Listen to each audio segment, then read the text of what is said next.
How to talk about computer.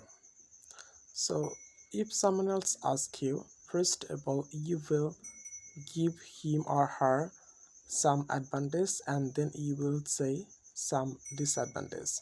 If I talk about some advantage, like computer is a part and parcel of our life. Through computer we can do lots of things. We can watch some video, we can find out our lots of important things, and we can do our office work, and we can play games and lots of things.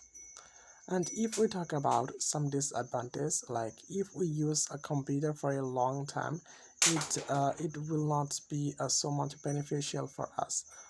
We will feel some disease, and so a computer is a good things, but if we use a lot, it will be time wasting, and we can face some disease. So we should use it carefully, so that we can feel we can stay good.